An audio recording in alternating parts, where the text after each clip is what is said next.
தீபம் அகர்பத்தி ஒரு தெய்வீக அனுபவம். சோழி பிரசனம் மூலமா 2026 குரு பயிற்சியை நம்ம தொடர்ந்து பார்த்துட்டு இருக்கோம். அந்த வகையில அடுத்த ராசி என்ன அப்படின்னு பாத்தீங்கன்னா துலாம் ராசி. வணக்கம் ஐயா. வணக்கம் ஐயா. இப்ப பார்த்தோம் அப்படின்னா துலாம் ராசிக்கான 2026 குரு பயிற்சி எப்படி இருக்கு ஐயா? துலாம் ராசியை பொறுத்த வரைக்கும் எப்படி இருக்கும் என்பதை விட எப்படி இருந்தால் நன்றாக இருக்கும் என்பதைத்தான் நம்ம இப்ப பார்க்கணும். காரணம், குரு பயிற்சியை மட்டுமே முழுமையான பலனை தந்து விடாது, மற்ற கிரகங்களுடைய இருப்பையும் பார்க்கணும். அந்த வகையில பார்க்கும் பொழுது சனி பகவானை பொறுத்த வரைக்கும் எவ்வாறு இருக்கின்றார்? சனி பகவானுடைய பார்வை நான் ஏற்கனவே சொன்ன 3, 7, 10. அதே நேரம் குரு பகவானுடைய பார்வை 5, 7, 9. அந்த வகையில் பார்க்கும் பொழுது இந்த இருவர் பார்வையும் இல்லை, குருவினுடைய பார்வையும் இல்லை. இல்ல குரு ஏதாவது நமக்கு உதவுவாரா ஏதோ ஒரு விதத்துல என்று நினைக்கின்றோம் அல்லவா? அதாவது இவங்களை பொறுத்த வரைக்கும் ஒரு உண்மையை நான் சொல்லித்தான் அறிவேன், மனதுக்கு சங்கடமாக இருந்தாலும் கூட சொல்ல வேண்டியது. இவங்க உப்பு விற்க போகும்போது மழை பெய்யும், அதாவது விபூதி விற்க போகும்போது காத்தடிக்கும். ஆமா, இவங்க வாழ்வு அதுதான். இவருக்கு திருமணம் செய்த பெண்ணை வேறொருவர் திருமணம் செய்து விடுவார். இவருடைய வாழ்வை பொறுத்த வரைக்கும் இவர்கள் நினைப்பது ஒன்று, நடப்பது ஒன்றாகத்தான் இருக்கும். இந்த காலகட்டத்தில் எப்பொழுதும் கிடையாது. காரணம் என்னன்னு பாத்தீங்கன்னா, முக்கியமான விஷயத்த சொல்லணும். இதெல்லாம் நீங்க தெரிஞ்சுக்கணும், உட்கார்ந்து நிதானமா பொறுமையா தெரிந்து கொள்ளும். இதைத்தான் சோழி பிரசன்னம் உங்களுக்கு சொல்லித்தரப் போகின்றது. அப்படி இப்படி என்று ஆசை காட்டுவதை விட இப்படி இருந்தால் நலமாக இருக்கும் என்று சொல்வதைத்தானே சோழி பிரசன்னம். நெருப்பை தொட்டால் சுடும், அது எல்லோருக்கும் தெரியும். இல்லைன்னா தொட்டு பார்ப்பேன் என்பதை பற்றியெல்லாம் சோழி பிரசன்னம் பதில் சொல்லாது. அந்த வகையில பார்க்கும்போது 2026 துலாம் ராசியை பொறுத்த வரைக்கும் 10ல பாத்தீங்கன்னா தொழில் குருவாக அமையும். 10ல ஒரு குரு அமைகிறார் அப்படின்னா இதை எப்படி சொல்வது? 10ல் தொழில் அமைந்தால் பதவி பறிபோகும். ஒரு மனிதனுடைய பதவி மட்டுமல்ல, கணவன் மனைவி உறவும் சில இழப்புகளை சந்திக்க வேண்டி வரும். இதெல்லாம் சொல்லி நான் பயமுறுத்துவதை விட இப்படித்தான் வாழ்க்கை, இந்த தொழில் தான் நம்ம வாழ்க்கை. அதாவது இப்படி இருந்து விட்டால் இப்படி அதை பழகி விடுவோம். ஒருவர்கிட்ட போய் ஒரு ஜோசியத்தை கேட்டாராம், சாமி என் வாழ்க்கையிலே தொடர்ந்து கஷ்டமா இருக்கு, இனியாவது நடக்குமா என்று கேட்ட பொழுது பழகி போகும் என்றாராம். அது மாதிரிதான வாழ்க்கையில 10ல குரு பார்த்துருங்க, பத்திரமா இருங்க, நிதானமா இருங்க. குறிப்பா பாத்தீங்கன்னா இந்த காலகட்டத்துல துலாம் ராசியில் இருப்பவர்கள் அரசு துறையில, பொதுத்துறையில் இருப்பவங்கன்னா ரொம்ப ரொம்ப ரொம்ப கவனமா இருக்கும். திண்ணை எப்ப காலியாகும் என்கிற ஒரு நிலை தான் இருக்கும். அதாவது யாரு எப்ப எந்த விதத்தில் நமக்கு பாதிப்பை தருவார்கள் என்கிற ஒரு நிலையைத்தான் காணும். இது வரைக்கும் இல்லை, எப்பவும் அப்படித்தான்லாம் சொல்லாதீங்க. எல்லோரும் அப்படி இருப்பதில்லை. 10ல குரு என்பதை நீங்கள் பார்த்து கொள்ளலாம். எந்த ஜோதிட சாஸ்திரமும் 10ல குரு வந்து விட்டார் அப்படின்னு சொல்லிட்டாருன்னு வச்சுக்கலாம், அதுல தொழில் குரு வந்து விட்டார் என்று சொல்லிவிட்டாலே போதும். சரியான முறையில் அவர்களால் பதில் சொல்ல முடியாது. நான் தெளிவாக சொல்லுகிறேன், சரி இப்படி வந்துடுச்சு என்ன பண்ண முடியும்? இப்படி ஒரு துன்பத்தை நான் சந்தித்து விட்டேன், இப்படி ஒரு இழப்பை சந்தித்து விட்டேன், இப்படி ஒரு நான் நம்பிக்கை துரோகத்தை சந்தித்து விட்டேன், என்ன செய்வதுன்னா கவலையே படாது. அதற்கு வழியே முன்னோர்கள் சொல்லி இருக்கிற, கதவு சாத்தினா ஜன்னல் வழியா காத்து வர்ற மாதிரி. நம்முடைய மனித வாழ்க்கையை பொறுத்த வரைக்கும் துன்பமும் துயரமும் தானே. அதாவது என்னுடைய அனுபவத்துல போராடுகின்ற குணம். அதாவது ஒரு கவிஞன் ஒரு கவிதை சொல்வான், ரப்பர் மரத்துக்கு ரணங்கள் புதியதல்ல. ஒவ்வொரு மரத்துக்கும் அந்த கால பருவத்துலதான் அதுக்கு பாதிப்பு வரும். ஆனா ரப்பர் மரம் அப்படி இல்லை, அங்கேருந்து வருவான், ஒரு கீரல் போட்டு போப்பா ரப்பர் வரும். இப்படியே அந்த ரப்பர் மரம் விதைத்ததிலிருந்து இறுதி காலம் வரை அதனுடைய வாழ்வையை பிடித்தார். இப்படிப்பட்ட ஒரு நிலை இந்த காலகட்டம் யாருக்கு? துலாம் ராசிக்கு. அதே நேரம் சனி பகவானை பொறுத்த வரைக்கும் சொன்னேன் அல்லவா, துலாம் ராசியை பொறுத்த வரைக்கும் ரோகசனியாக இருக்கின்றார். எங்க ரோகசனி? களத்திரஸ்தானத்தில். இந்த இடம் களத்திரஸ்தானம் என்பது கணவன் மனைவி உறவு மட்டுமல்ல, சொந்த பந்தம்.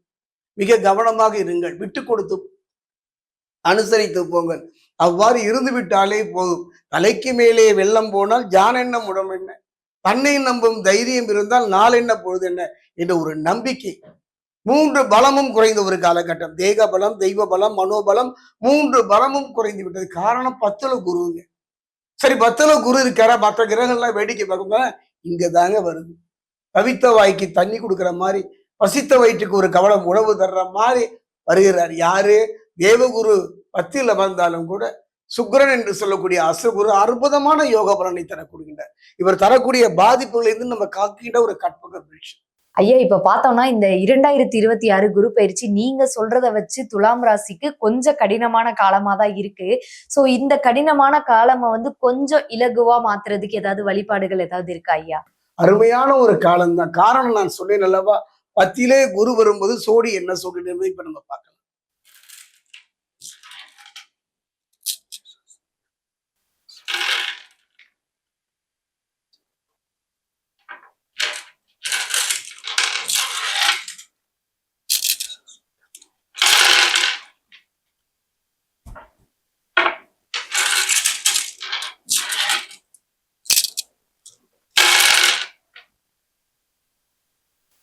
அருமையான ஒரு கேள்வி.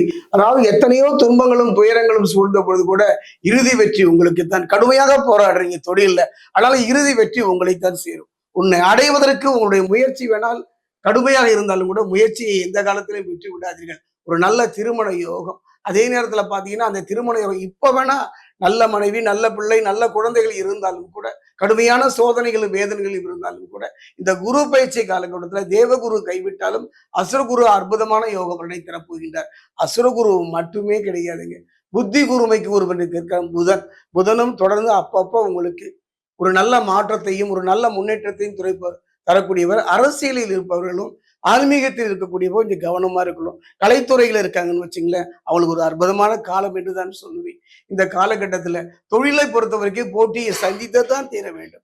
இன்று உயர்ந்த நிலையில் இருக்கக்கூடிய திரைத்துறையா இருக்கட்டும், அரசியலாக இருக்கட்டும், பொதுவாக இருக்கட்டும், போராட்டத்தை கடந்துதான் அவர்கள் வந்திருக்கின்றார்கள் ஒழிய எளிதில் எதையும் அவர்கள் அடைந்து விடவில்லை. அந்த நிலை அருமையான ஒரு பாடம்.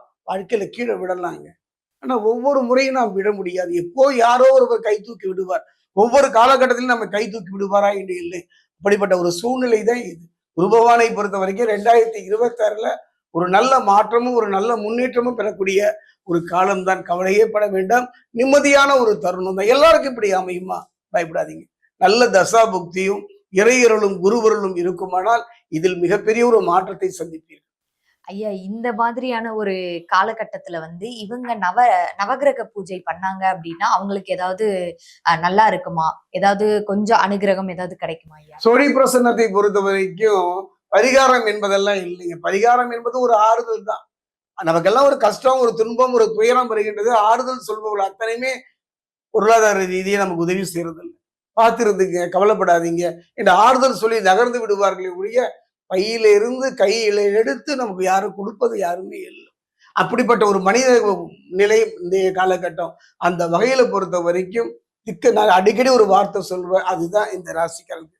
ஒரு தெய்வம், ஏதோ ஒரு தெய்வம் உங்க குடும்பத்தில் வாழ்ந்து மறைந்த ஒரு பெண்ணாக இருக்கலாம். அந்த பெண் தெய்வம் எது என்பதை நீங்கள் ஒரு நல்ல சோழி பிரசன்னரை சந்தித்து அவருக்கு விடுதி எடுங்கள். அப்படிப்பட்ட ஒரு தெய்வம் தான் என்னுடைய அனுபவத்துல எல்லாம் இழந்து இனி இதுதான் வாழ்க்கை என்று கலங்கின என்ற ஒருவரை இன்று உயர்ந்த நிலை இருப்பதை நான் பார்த்திருக்கிறேன். ஒருவரை மட்டுமல்ல, பலரை சந்தித்திருக்கிறேன். ஆண்களா இருந்தாலும் பெண்களா இருந்தானா, அரசியலா இருந்தாலும். அதே நேரத்தில் உச்சான கொம்பில் இருந்து கீழே தவறி விடும் பொழுது நெருங்கிய உறவெல்லாம் சிதறுவதை நான் பார்த்திருக்கிறேன். அருமையான ஒரு காலகட்டம். 10ல குரு பதவி பறிக்கும் எல்லாம் சொன்னாலும் கூட கவலையே பட வேண்டாம்.